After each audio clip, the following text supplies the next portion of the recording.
Je suis Dr Kamara Mohamed Kerfala, je suis pharmacien, enseignant-chercheur. Je travaille à l'Institut de recherche et de développement des plantes médicinales et alimentaires de Guinée.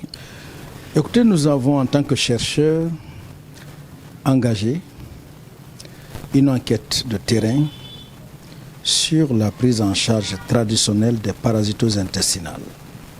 Comme vous le savez, nous sommes dans un pays dont les ressources sont limitées. Les populations végètent dans une situation de précarité et n'ont pas suffisamment les moyens pour se faire prendre en charge. Malheureusement, l'État qui doit venir en aide, lui aussi, se trouve coincé par plusieurs problèmes qui l'assaillent.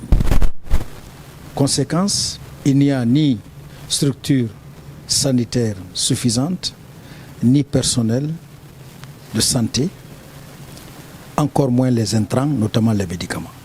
Du coup, les problèmes de parasitose intestinale restent un problème entier, comme tous les autres problèmes de santé au sein de nos populations, et notamment en milieu rural, là où il y a un manque criard et d'agents de santé, et d'infrastructures, et d'intrants. C'est dans ce contexte donc que nous avons imaginé une alternative. Est-ce que nos populations à la base, l'hypothèse qui a été posée donc, ne sont-elles pas capables de se prendre en charge? Nous sommes donc partis sur le terrain pour vérifier cette hypothèse-là.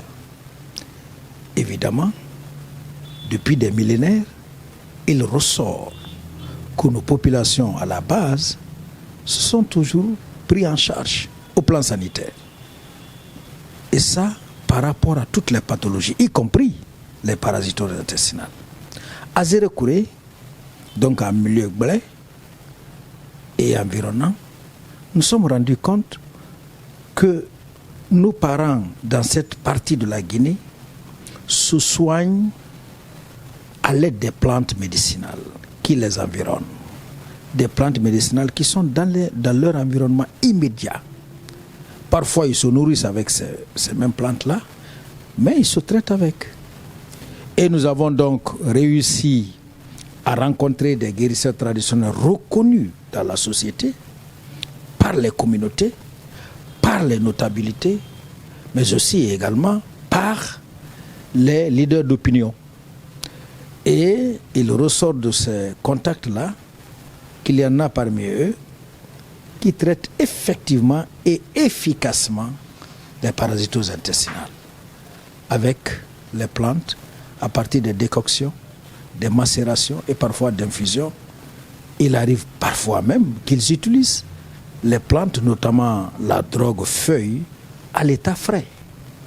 Voilà ce que nous avons constaté et nous avons réussi à collecter, donc à recenser ces plantes-là, à les répertorier et à rendre compte à la communauté scientifique internationale.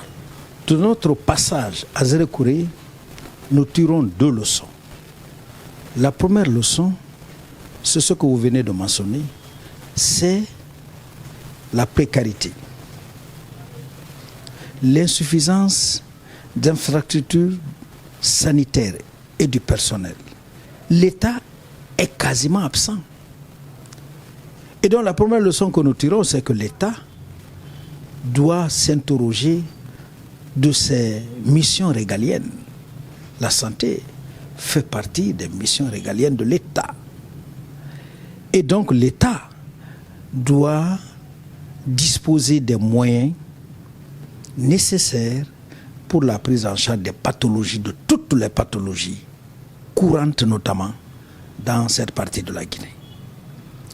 Et des recommandations fortes ont été faites dans ce sens à l'adresse du gouvernement, des autorités sanitaires et politiques, mais également à d'autres partenaires techniques et financiers qui ont pour habitude d'appuyer la Guinée dans ce domaine-là.